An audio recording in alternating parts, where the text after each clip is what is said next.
Yeah, old school. That's what I'm talking about. Listen, this ain't for everybody. Some of y'all need to hear this. I know you're in the trenches fighting, but check it out. I'm gonna put it down like this so I can help the saints understand. Everything you're going through is all part of the master plan. Or what? You thought because you got saved everything was gonna be peaches and cream? You better wake up, son. Don't nothing come to a sleeper but a dream. Faith without works is dead. Read your Bible, you know what it said. He who don't work don't eat. Blackers don't get fed. Yeah, Jesus said he who puts his hands to the plow looks back the same ain't fit. Some of y'all ain't been in the trenches 5 minutes and you about ready to quit. I ain't mad at ya, I'm just hitting you with the real. If you died for me and I was still tripping, now how you think that make you feel? Check this out, deep game, this here's deep. Some of y'all ain't sawing nothing but you started trying to reach. But unto him who is able to possess your fathers by his glory. Struggles might be part of your testimony, but it ain't the end of the story. Now upon this was prophesied way back in the day. Choir, sing the hook right here and see if the church can relate. I know we can make it. Oh, we can make it. I know good and well. God can work it out. He'll work it out. Work it out. Yeah, he'll work it out. I know we can make it. We can make it. I know good and well. God can work it out. Yes, he can. Yes, he can. Yes, he can. Yeah. Thinking not strange, the fiery trials were to try you. You say, why you? But your church say, what would Jesus do? Why you asking if he ain't trying to do what he's saying? He told you he was going to have tribulations, but you thought he was playing. 1 minute you're telling how good God is and can't nobody beat the talk. The next minute you're backfighting so fast, it's like you're moonwalking. Oh yeah, I'm preaching to myself because I ain't no better. It ain't like I've been following his every word, obeying it to the letter. But we soldiers, we got to remember that. Regroup, stay on point. Yeah, bow down, confess, repent, stay humble, let him anoint. It ain't easy as I thought it was. I'd be lying if I told you that. But it showed up getting better all the time. Trust me, that's the fact. Ain't nothing we going through that can't be handled. God put that on his son. Like they say, you can shout now if you want to, because the battle's already won. So while you're going through the valley, don't even trip. You're going to be on top. Choir, sing the hook line one more again. This time you don't stop. I know we can make it. We can make it. I know good and well. God can work it out. Yes, he can. Yes, he can. He'll work it out. We can make it. I know good.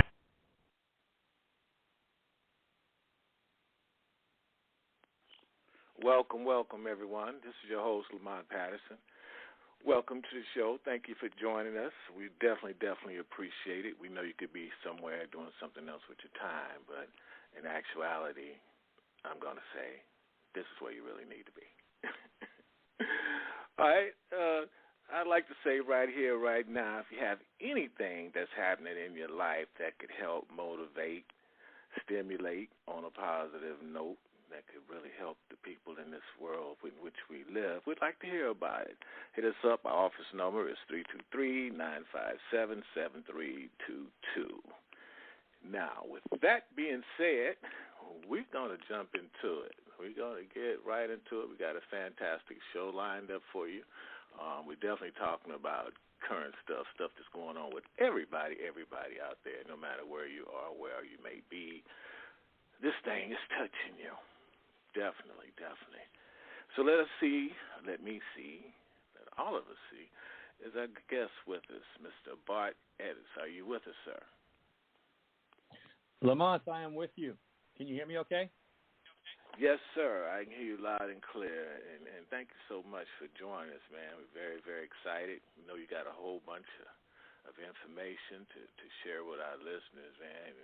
And I would encourage everybody right now, sit down somewhere and get your note out, pencil, so you can take down some of this information that I guess is going to be sharing with you. Because that's what I'm doing, even though we're going to replay the show over and over again. And if you didn't get it, you're going to get it. Bart, I'm sorry for riddling on, man, but I'm so excited to have you on the show because I know this is what everybody's talking about right today. Lamont, you're too kind. And I would bet that I'm twice as excited about being on your show. Oh, wow. Well, I guess we're too excited. We're too excited gentlemen, everybody. So, if we stumble on something, please don't hold us accountable. Right. You know what I'm saying? It's just adrenaline running. But Mr. Édes, he's a policy analyst, commentator, and the author of Learning from Tomorrow Using Strategic Foresight to Prepare for the Next Disruption, like right now. He studied the rise of Asian innovation, sustainable development goals, and transformative trends reshaping the world since 2020. He's also served as a non-resident senior associate at the Center for Strategic and International Studies in Washington, D.C., and was named a distinguished fellow at the Asian Pacific Foundation of Canada in January this year, 2020. All right. In May of this year, he joined the faculty, McGill University as a professor of practice. That's that excitement jumping out, Bart. Yeah, Lamont, thank you for that intro. I'm speaking with you and those who have joined us today from Montreal, north of the border in French Canada, and it's a real pleasure to launch into an exploration of some big ideas in the midst of this pandemic, and maybe offer a couple of ideas on how we might come out of it in a better place than when we went into it. Right. That's great. And for those that don't know, what we're speaking on is how COVID-19's changed our lives for good. We're gonna go down that road first. So let's start there, Bart. What COVID has changed in our lives, my goodness, and we've witnessed it firsthand, and everybody has experienced it in a different way. In North America, there's been a lot of suffering, and it's been disproportionately, disadvantaged, marginalized, poor groups who have suffered the most. The elderly, especially in the early stages of the pandemic. So it's been a tough time, and economically, in the labor market, a lot of people have lost their jobs. What I do, Lamont, is I spend a lot of time looking at big trends. And after we get through this difficult period, I'm looking ahead to what's going to happen next. What are some of the things that are going to stick around after COVID, and what might be different? And I'll throw a few provocative ideas at you just to start and see where you want to go with the conversation. But just a few thoughts on things that went away in the last 16 months and aren't likely to come back, or if they do come back, maybe not in the same full force. So an example, I would say, is companies, big corporations that are ambivalent about sustainability and work-life balance. I think companies have to take on more responsibility, care more about their staff, and realize a lot of them are burnt out and have been working from home, and that's been both good and bad. But on the good side, they've appreciated the flexibility and time with life. So companies that are kind of indifferent to work-life balance or to important sustainable issues like the environment, health, and social justice, it's going to be harder to not act in these areas. And that's just one example. I'll give you a couple other quick ones, maybe less serious, but movie theaters. There's been a long-term trend in the U.S. Where cinemas have been closing. And in COVID, obviously, a lot of them shut down, at least temporarily. But not all of them are going to come back because we got into the habit of streaming. And, yeah, sure, some of us will go back to the movie, for old time's sake. But it's not going to be like before. Neighborhood mailbox is just one other thing that we were familiar with for the last many years. Those have started to disappear with greater frequency during the pandemic, and a lot of those aren't coming back. So a lot of little things are going to change and some bigger things, like fertility. I'll just end on that note for the moment. We've seen a constant decline in the birth rate in the last 6 years in the U.S., and last year, for as long as records have been kept, we hit the lowest level ever. And so we may not see a bounce back to birth rates of previous times as people worry about, will we see another pandemic or another big disruption that could make life difficult if we've got family. Let me just pause there and see what you're thinking. Oh, wow. Well, I'm thinking kind of like all over the place. And I think one thought that's jumped out of my mind is in regards to this pandemic, based on some of the things that we know that's occurred in history, why did it seem like this country or this government was so ill prepared? Yeah, I think we're going to be asking ourselves that question for a long time. And it's clear that the government at all levels wasn't prepared. And you could say that about, authorities, leaders in most countries around the world. And it wasn't a surprise completely that we were going to have pandemics, okay? You have these epidemiologists, health experts who for years have been warning of the possibility of a pandemic. Bill Gates, who likes to talk on big issues, he gave a TED Talk a few years ago and warned we're going to see a pandemic.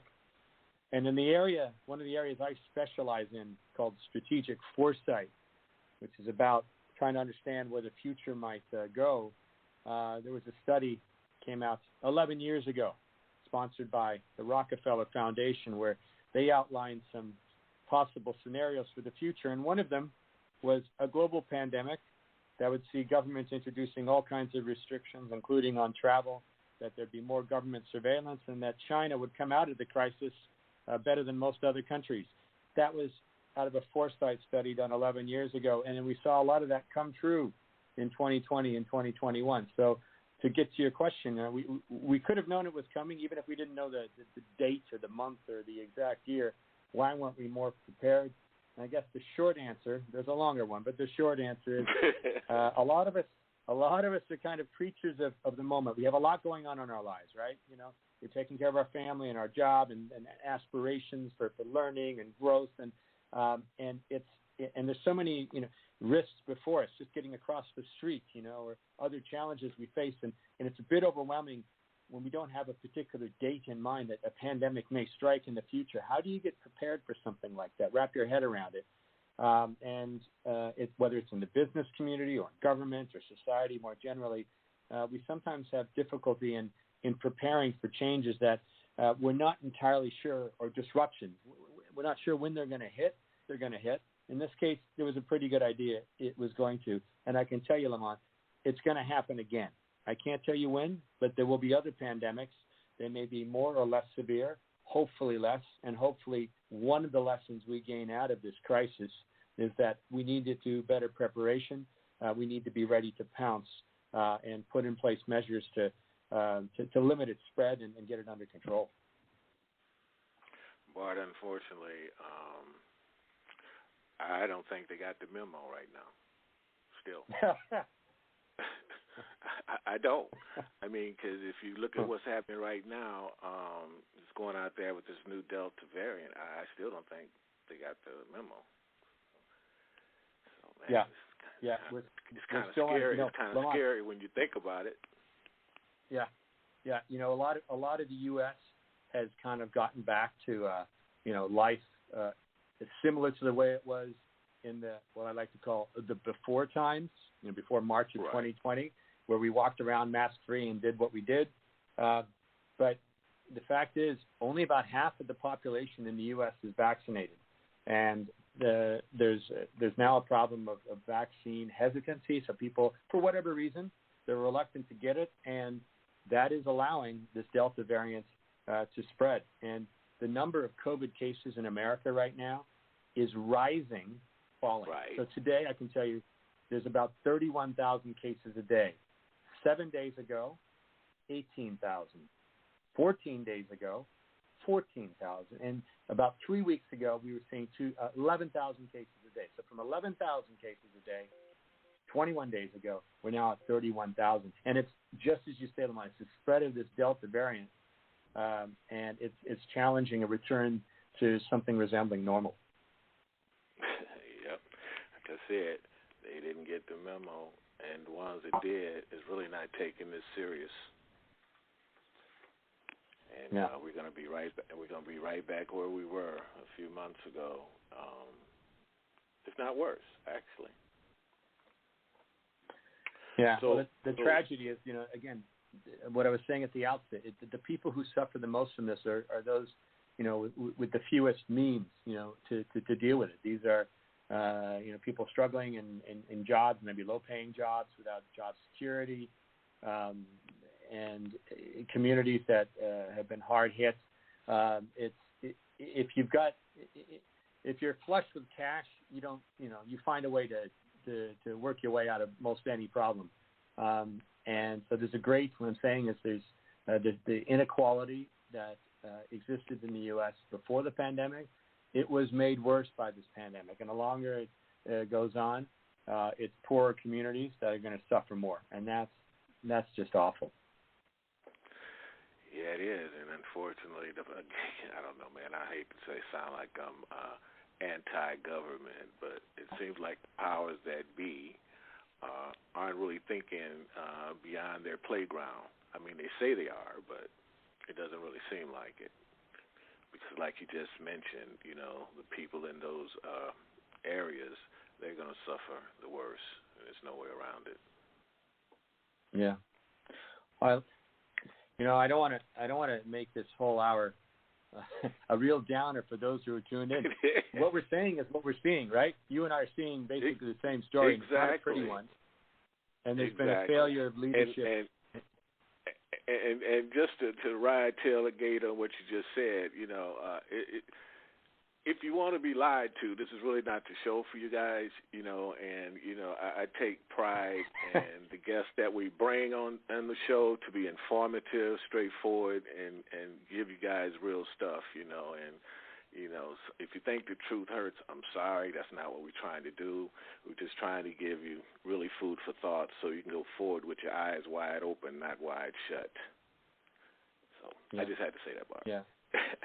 So let's talk about your book. Let's talk about your book a little bit, and then we can go forward. And hopefully, some of our listeners, if you have any questions or if you got any comments or would you like to join the conversation, please feel free to dial 646-929-2870. Press number 1 on your phone, and we'll be glad to let you jump in. All right. I'm loving the conversation, Bart. Well, so am I, Lamont, and thank you for flagging my new book. It's called Learning from Tomorrow, Using Strategic Foresight to Prepare for the Next Big Disruption. And it's part of a series of books that was published by a fellow you just recently had on, just one more in the long series of really smart, stimulating people with some provocative ideas that you bring onto your show. And I'm talking in this case about Tim Ward, of Changemakers books, and he put together a series of books trying to point a way forward where we could start to develop a better world, you know, a more socially just world, where the economy wasn't just working or primarily working for those, you know, in the 1%, and also addressing major environmental issues and challenges, whether it be, you know, excessive consumption by consumers or climate change. And so series of generally short books, right to the point, with some clear ideas to try and generate some action. And so I was very fortunate to be invited to contribute here. And basically what my book's about is this concept of strategic foresight. And basically foresight is a way of a structured and systematic way of using ideas about the future to anticipate and better prepare for change. It's really about exploring different plausible futures and the opportunities and risks that they could introduce. And so using these tools and methodologies of foresight, we can use the ideas generated through the process to make better decisions and to take action. And we can ultimately, you know, envision a preferred future. What do we want to move toward? And generally, foresight is used by different organizations. Some businesses use it, governments, other organizations, and they use it in circumstances of great change, of volatility, of uncertainty, and trying to get an idea of what's going to happen in about 10 years or more. So it's not for next quarter or next month.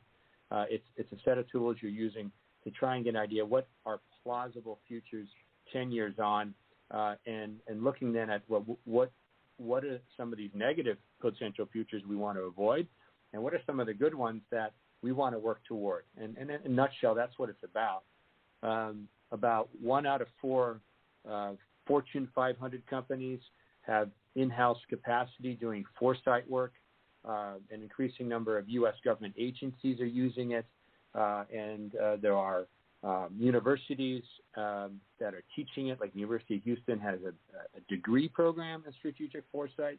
And because of the shock of the pandemic and people were looking around at the changes that we experienced in such a quick time, and we're are concerned about what comes next. There's been a lot of new interest in this multidisciplinary approach to addressing the future. You know, Bart, again, boy, you got my mind jumping all over the place. You touched on the next question was who was this book for, but actually it sounds like it's for everybody. And what I'm hearing, Bart, too, is that these companies and these corporations, they're thinking about what could happen in the future and one way or the other. And it seemed like that's almost like a common sense approach. If you're running a business, wouldn't you want to, use something like you're doing? And I like the systematic approach, and maybe everybody really, really need to gravitate toward that part, because as a business owner now, I'm always thinking about where I'm going to be in the future and what could or could not happen and what's been happening in the past that I don't want to see repeated regardless. I mean, does that make any sense? Yeah, it makes great sense, Lamont. And you're running a successful ongoing business, so you obviously have to be thinking about what could come next, good and bad. I guess the nuance about foresight is it goes beyond what a lot of businesses use regularly. So they, especially bigger companies, they have their whole teams looking at risk management, and they're obviously doing forecasting. So, like, what are our sales going to be next quarter, or what might be a product we consider rolling out in 2 or 3 years? Tim, but not all Tim, of them. Tim, you mentioned something right there. You mentioned forecasting, and I think that's what I kind of lost too in what I was trying to explain. But forecasting with thinking about the future using your tools, do they kind of go hand in hand? They sure do. And actually, forecasting is similar to and complementary to foresight, which is what I'm talking about. The difference is forecasting tends to be more of a shorter-term thing. You can take it a few years ahead, but it's often like, the Weather Service is trying to forecast the weather tomorrow and next week. The company, a big corporation, talking to its shareholders, they're predicting what their profit margin will be, in a couple of quarters. Governments are trying to assess, okay, what's water usage going to be like next year, or enrollment in school. And forecasting tends to rely on historical data and current numbers. So it kind of projects, it extrapolates from what we've already seen historically. Whereas foresight, it does not aim for precision. There's no a single prediction with numbers. It's more coming up with scenarios, a handful of scenarios of where things might go, again, with a longer time frame, typically, not always, but typically a decade on. And so you're not going to find numbers in the way of a specific prediction, but a scenario that can alert you to opportunities and risks and what you should be preparing for in a scenario like a pandemic. Man, you explain that so very well, man. I'm so excited to have you here. So Bart, what do you think? What new habits that people adopted during the pandemic that you think is going to stick with us? Well, I'll be also interested in your take on this, Lamont, because a lot of us in these times have been doing a little bit of self-reflection. We've had a little time to contemplate, especially in the lockdown period. Where are we in life? What do we value? The things that are important to us.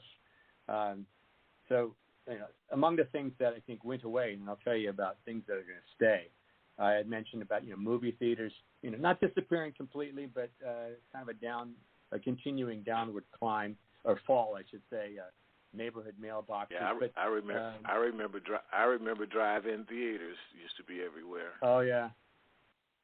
Actually, they got a little bit of a boost in some places because it was outdoors, and some places were allowing them during COVID, as long as people were spaced out, socially distanced. But yeah, I don't see those making a big comeback. But look, before the pandemic, the assumption was that if you're an office worker, and let's keep in mind, not everybody works in an office, but there's a part of the population that does.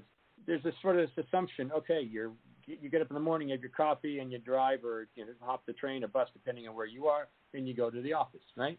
Well, that assumption is gone, okay?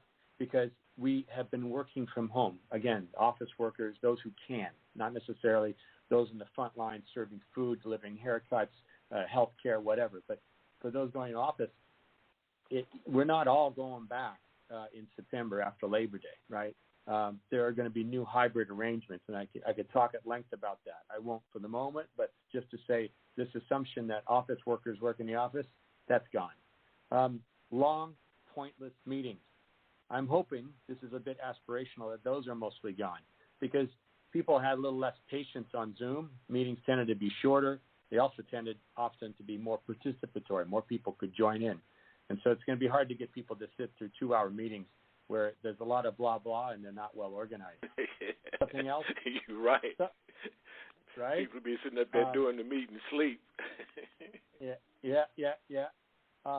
Something else I think we're done with is education and training without a digital component.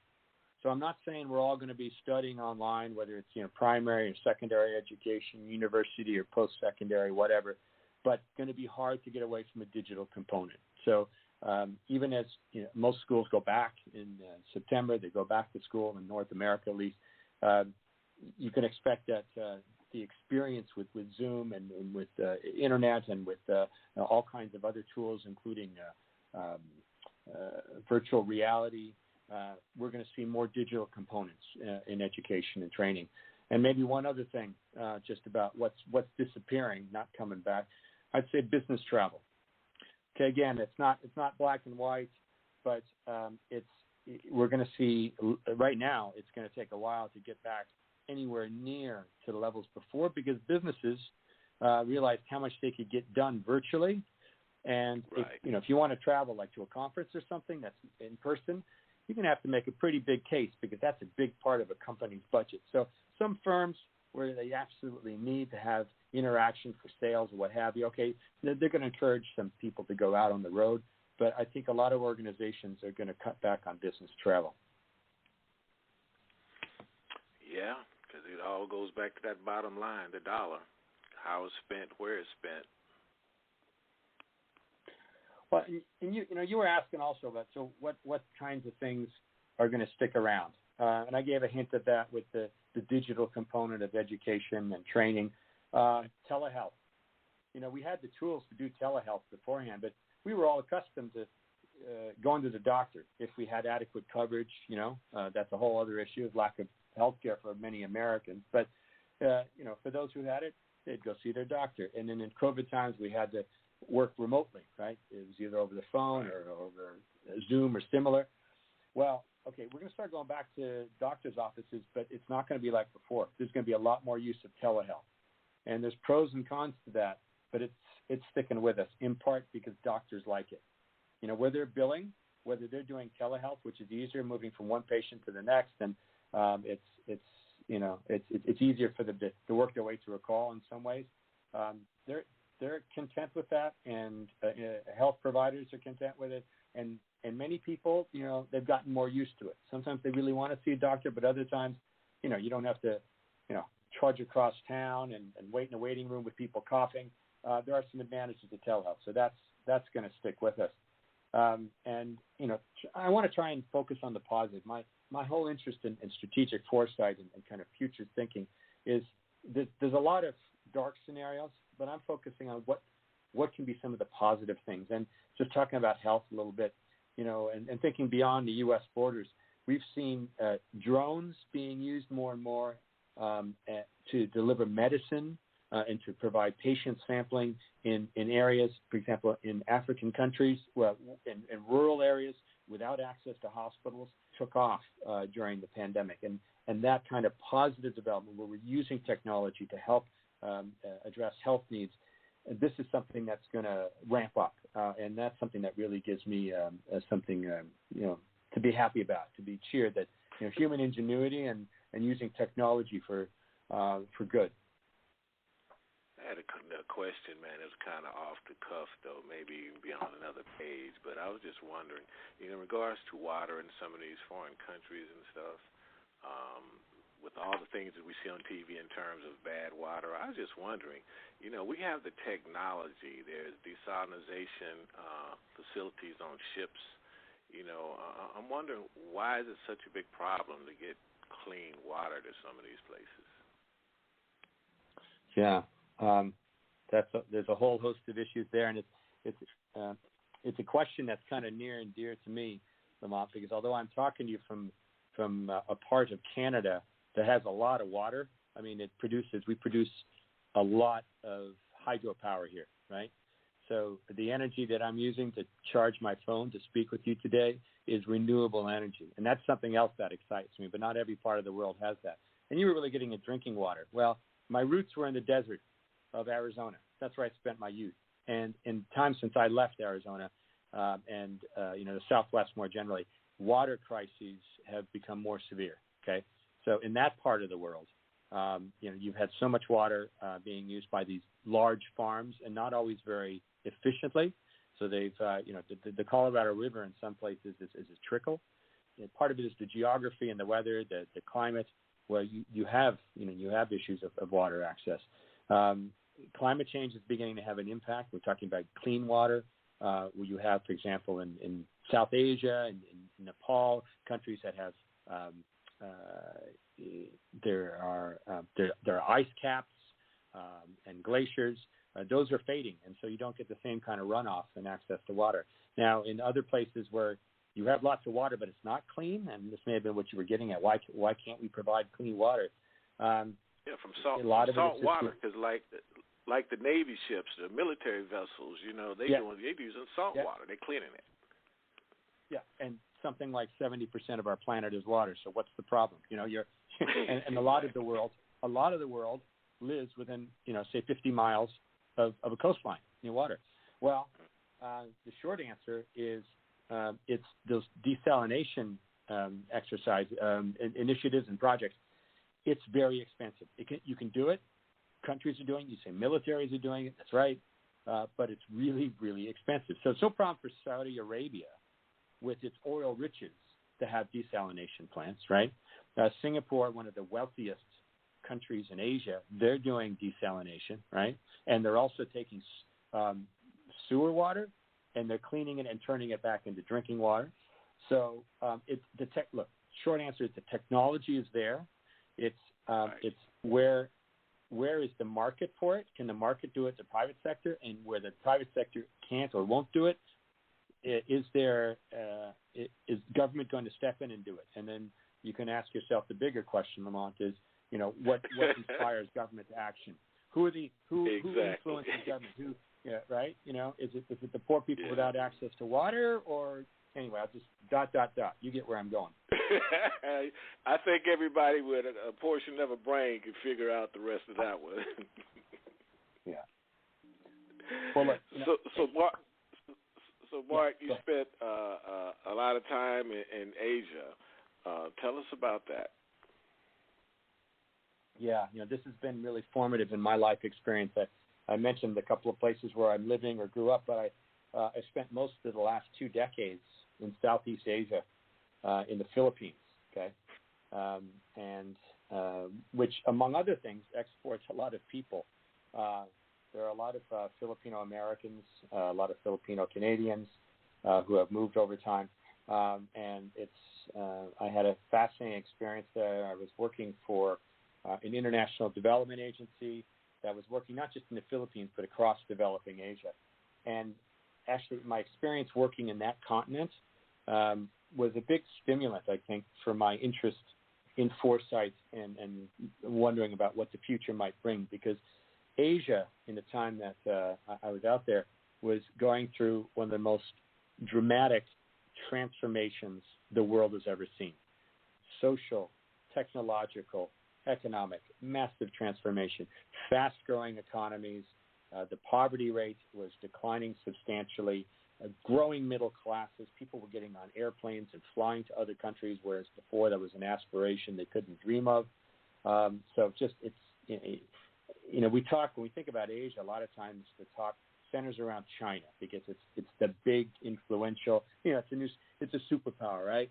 Right. But there's so much more to the region including countries of Southeast Asia. So there I include not just the Philippines and Singapore, but countries like Thailand, Indonesia, Malaysia, Vietnam. And those 10 countries that form what's called ASEAN, it's a collective of Southeast Asian countries, their economy, their collective economy, which is becoming more integrated, is going to be the fourth largest in the world by 2030. So we're talking a part of the world that is becoming much more economically important, in terms of geopolitics. The U.S., Japan, and China are jostling for influence in that part of the world. And you've got startup companies. There was one out of Malaysia that maybe about 15 years ago. They started as a ride-hailing app called Grab. It started in Malaysia, and in April of this year, it announced that it was through investments and fundraising, they were about to become a $40 billion company. They've become so huge. There's a great story. I enjoy. I have to say, every once in a while, in moderation, I enjoy a little bit of single malt. Okay, I admit that, right? And the part of the world that's famous for single malt is Scotland, and so there's one of the many distilleries there is called Jura. It was set up in 1810 by the Scots. It is today owned by a holding company that is Filipino. Okay, so what I'm trying to convey to you, Lamont, is that Asia's influence in the world is growing dramatically. I'm just talking about the economic side. We could talk about entertainment and culture, from movies to K-pop. We've been buying Japanese cars and Korean cars for years, and that kind of influence in America is going to continue to increase in the years ahead. And so that's one of the big trends that I follow. Comes obviously from spending time out there. Why that was brought by another question for you. Why do you think America's actually sleeping on that? It appears that they spend so much time watching the television and formulating their own opinions, and they haven't even left their backyard yet. They just see one picture, because they haven't traveled. That's what I'm saying. They haven't even left their backyard yet. So how do they form so many different opinions on, China and Asia and some other countries? It's just kind of mind-boggling if you think about that. So it's great to talk to someone like yourself that's actually been there, that's been immersed in the economy and really know what's really going on. Because I see it too, and I understand it, because I'm a techie kind of guy, and I'm always looking at the new toys that's coming from that part of the world. Yeah, and I mean, if we talk, for example, about electric cars, right? So our future, Lamont, to the extent that we're going to be owning cars, they're going to be electric. It's happening. It's happening really, really fast, right? And the country with the most e-buses, like for city transport, that's China. I mean, they're investing very heavily in this next generation of vehicles. The U.S. is getting around to it. The big players like GM and Ford, both of them have announced programs of investment of over $20 billion each, and transitioning to e-fleets. But this comes, after the lead of China, not the U.S., and actually Europe is ahead of the U.S. as well. Oh yeah, I know that, because I've traveled in Europe, many years ago, and that's when everybody was having cell phones, and I noticed that people in Europe had free cell phones. When the people here in the U.S., maybe 2 out of 5 even had a cell phone. So it was just amazing, the technology that's available in other parts of the world. But again, if you don't leave out of your backyard, you really won't know until you know. Yeah, maybe part of that is, I'd be interested in your thoughts on this, is, people who grew up in the States, they may have traveled a little bit or not much at all. They're on this giant economy, which for, after World War II was the biggest. It was the largest, most influential economy and country in the world, right? And so you got this huge continent, and you can immigrate to another state, on this huge continent, and work there, and so it kind of got used to the U.S. being number one at everything, right? And it's kind of hard to believe that countries that not that long ago were really, really poor. In the 60s, the lifespan of the average Asian in a developing country was not very high, and figures on maternal mortality, child mortality, hunger, et cetera, they were very disturbingly high. And for a variety of reasons, countries across that continent have motivated. Tim, what happened? Did we lose you? Bart, did we lose you? Hello? Hello? Ladies and gentlemen, I think we may have a little bit of a technical difficulty here. Hopefully, I guess we'll call back shortly. We're talking to Bart Édes about how COVID changed our lives for good, and we touched a little bit on some of the negative things, of course, and that's part of reality. You can't get part of that, and you have to know where you've been in order to know where you're going, and that's certainly the case here. But if you just joined the show, please be aware that you can hear the whole show in its entirety in a few moments. Bart, are you back? Hey, Lamont. Yes. I am, and I apologize to you and our audience for checking out there. That's a little bit of tech difficulty. We're talking about Asia and how technologically sophisticated much of that region is. Well, I guess I'm not that tech savvy at the moment. Sorry about that. No problem. We understand things happen and you a long way away. So that's part of the things we're talking about, the technology and how things happen. And I'm one of those guys that remember, a 2-track player, 4-track, 6-track, 8-track, 24, 32, 64, the music industry, to watch technology change, and I hate one of the things that kind of went away, that we kind of came back, but not really came back, and I'm looking at our government leaders and our city congressmen and all that. They took out a lot of music programs in our schools, and we have a lot more tech-savvy, computer-savvy students than we do musicians. So I kind of hate that.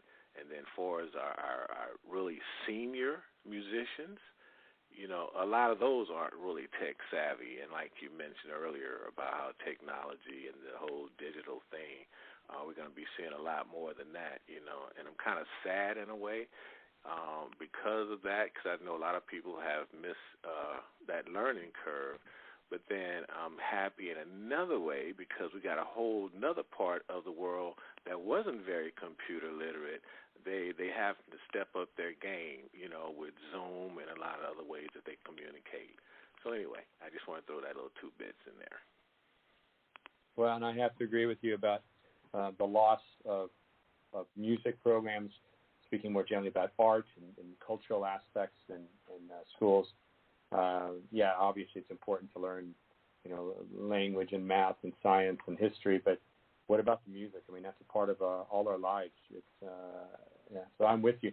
I have in my family, I have musicians who have dabbled professionally, and it's become harder, not easier, to make a living in the business, I think. But you would know better than me. Oh, well, like I said, it just made them step up that learning curve in terms of how to, do the auditions virtually, play virtually, and opposed to how it used to be you can't do that. And I know a lot of people have been doing, concerts that way. They've been forced to find other ways to continue. And that's one thing like the pandemic did, it did to me. It made me start looking more at that man in the mirror, because we did tend to take a lot more for granted before the pandemic. But, when everything kind of shut down and you had a lot of time on your hands and you started trying to figure out what you're going to do with that time, and still be productive, So it made you get rid of a lot of stuff and adapt to, especially if you're true survivalists, it made you adapt to other ways to try to continue and forge ahead. So Yeah, you got me thinking, Lamont, about some other changes we may be seeing. There was a lot of reflection going on when people weren't stressing out, and a lot of people have been stressing out about what matters, right? What's important, and including human beings' relationship with nature, with the environment. I mean, something was off balance, right? We've got this virus spreading amongst us, right? And there's something off balance, and it's been the case even before the pandemic for a while.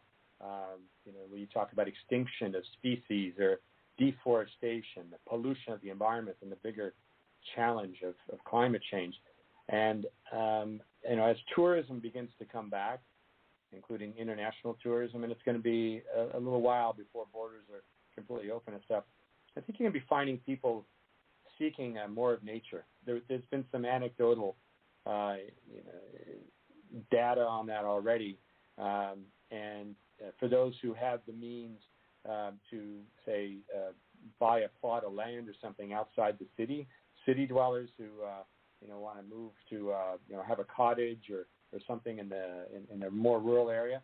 I know where I'm living, just as an example, and I'm not part of this group going off and buying a place, but I see people doing it, and the prices are soaring. And I think it's part of this trend of people wanting to reconnect with nature, to get away from the kind of the rat race.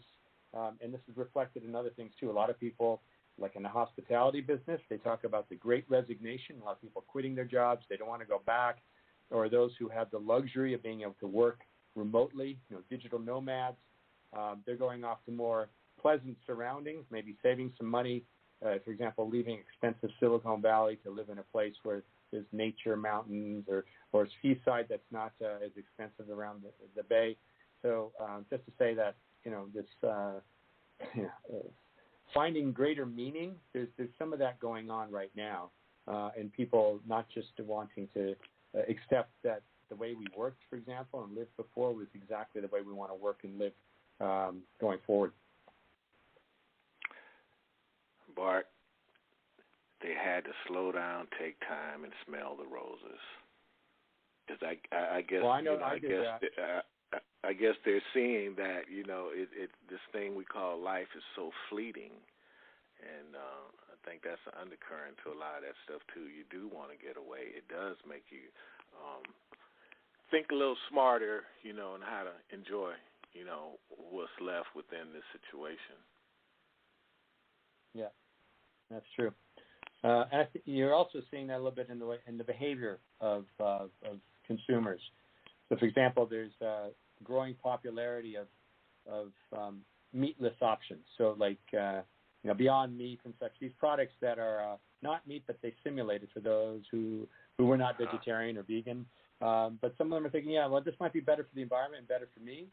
I think this pandemic, one of the other things that come out of it is increased attention to sustainability, and so this is where I identify myself as somebody.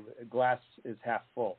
I think we've done some damage, and we're going to continue to see the kinds of impacts on the environment that we've been seeing, unfortunately, because of past actions. And I refer to, for example, these crazy record temperatures in the Pacific Northwest, the massive flooding we've seen in Germany and Belgium that's killed nearly 200 people. A lot of bad things have happened, but there's also a sense that we need to make some changes. And you have big banks, you have corporations making commitments about net zero targets, and governments taking firmer action. The EU, for example, European Union has just in the last few days strengthened its standards for vehicle emissions, and the Biden administration in the U.S. is expected to do the same. And consumers are expecting this when they want to see they're buying products from companies that are being more responsible, not just on the environment, but in the way they govern themselves and their approach to social justice and how they treat their workforce. So I do see some positive trends that I think may stick with us, that may end up saving us. If it's not, in some senses, too late given the damage done to the environment. Right. Well, Bart, are those some of the things that gives you hope for us in the near future? Yes, exactly. And I come back to like the topic of my book, Strategic Foresight. So, set of tools. You don't need to be, an expert who studied this for years. We can practice this in a small company or even in our family, basically just tuning into how things are changing around us and how these big trends might interact to create different kinds of futures that on the surface we may not realize are possible. So basically doing a bit of reflection and preparing for those possible futures. Some not so bright, some brighter. Yeah. Whatever don't kill us make us stronger. That's for sure. Right. So what do you have next in store for you, Bart? I know, are you on a book tour? Are you going out to spread the word? Or are you doing any speaking engagements? Well, I'm doing a lot of speaking engagements at the moment. So talking to recently diplomats in the Washington area where I spent some time, Washington, D.C., to corporate officials at universities, talking about foresight and also talking about what we can expect in our near-term future and our longer-term future, and where people don't like what they hear about what may be coming. And I'm careful to, preface all this with, this is not written in stone. What happens in the coming weeks and months and years, not all of that is fixed. We can change it, and that's the empowering part.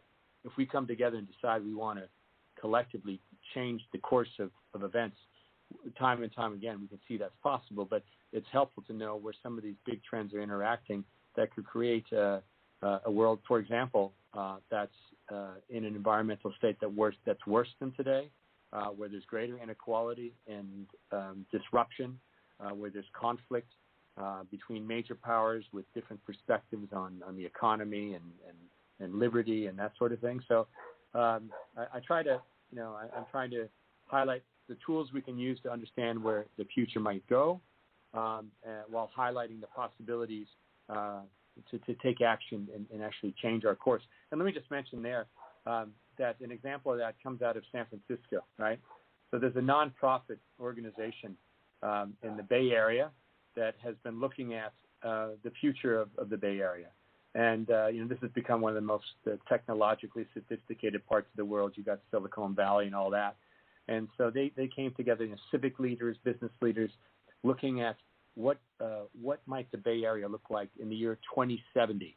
That's pretty ambitious, 50 years ahead. Yes. And they're asking themselves, looking at things like the economy, housing. I mean, you can hardly afford to live there unless you're making a fortune working for a tech company. Transportation issues, there's gridlock all over the place, and homelessness and major challenges. And so they are using scenarios, which are a big part of foresight, to see what are the different possibilities here. And some of them are not great, but they're using that insight, right, developed by asking critical questions, bringing in a diverse group with different perspectives, and looking at how some of these scenarios might play out, and then examining, okay, what do we need to do? What do we need to change as society living in this part of North America to create a path for the Bay Area to achieve an economically strong, socially just, and environmentally sustainable future? And I'd really leave you with that thought, and highlight that that's something, a message I'm taking to different audiences is, we have it in our power. There are these tools. Let's invest energy into reflection on different possible scenarios coming about through different forces interacting, and then seize the scenario that we want and work hard to achieving that together. Very well said, my friend. Very well said. I couldn't have said it better myself. Very well said. So, Bart, tell everybody how they can get in contact with you, how they can get a copy of your book, and all that great information. Sure. If you type in my name, that's Bart, and the last name spelled E-D-E-S, Édes, which is no way you'd know that unless you were Hungarian. But type in Bart, Learning from Tomorrow. Do that on Amazon.com or visit your local bookstore, which hopefully is reopened, and you'll find the book there. And as far as reaching me, for those of you who are on Twitter, and if you're not, maybe you want to be. It's a good place to track trends in areas that interest you, whether it be music or environment or something else. Go on Twitter and look up at Big Trends Guy. Big Trends Guy. All together, one word, and that's where I'm at, and you can reach me there, and I'd love to hear your ideas about the future and how we can together formulate a more livable, sustainable, and inclusive one. Bart, I had asked Mr. Tim Ward a question in regards to his book, so I'm going to put that one out there to you as well. Do you have or do you have any thoughts of doing an audio book? At the moment, no. Variety of logistical reasons and the timing of the book, which focused a lot on the crisis we're in presently. So, for example, it has some short-term scenarios, and I understand the value. A lot of people are using audiobooks, and let me just say that for the next book, when that comes, I could see easily weaving into that distribution plan in audiobook. So, but in this case, no, it's just e-books or hard copy. Right. Okay, I just thought I would ask, for those people out there that's on such a busy schedule, they don't have time to read, so they can listen to it. Sure. I understand. I definitely understand. Yeah. Sure. Well, Bart, I definitely enjoyed, the time we had spending. I want to open the door and definitely leave it open for you to come back and join us at any time. We definitely want to stay abreast of what's going on for those people actually have their eyes wide open, is paying attention, to the world.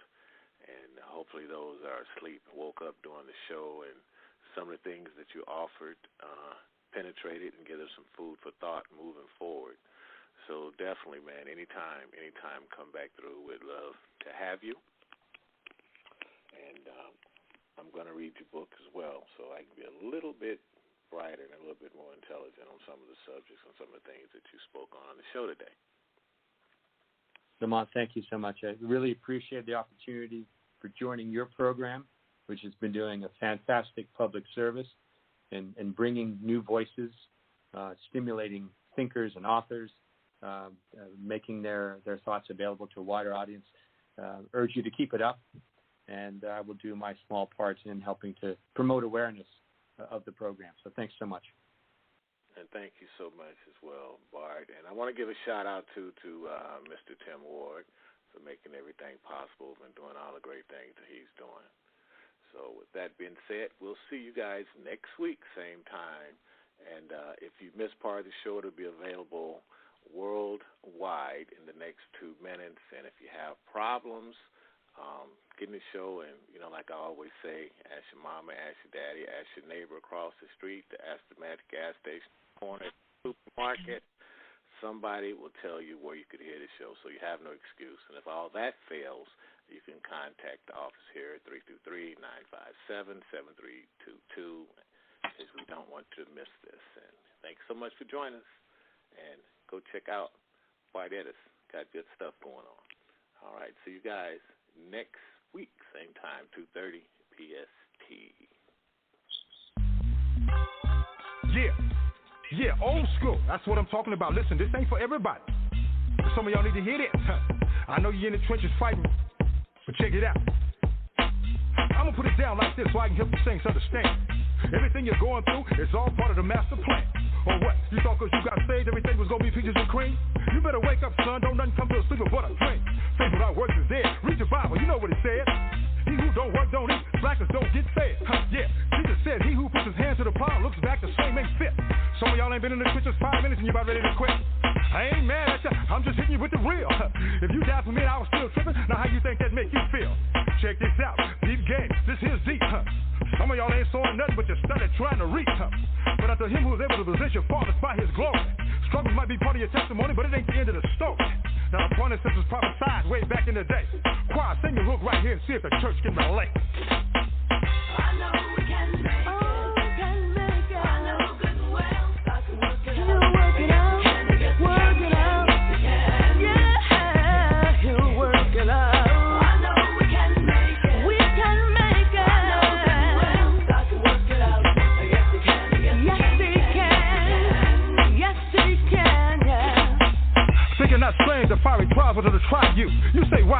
but your shirt say, what would Jesus do?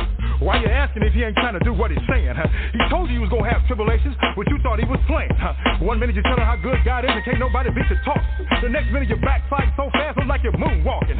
Oh yeah, I'm bitching to myself because I ain't no better. It ain't like I've been following his every word, obeying it to the letter. But we soldiers, we got to remember that. Regroup, stay on point. Yeah, bow down, confess, repent, stay humble, let him anoint. It ain't easy as I thought it was. I'd be lying if I told you that.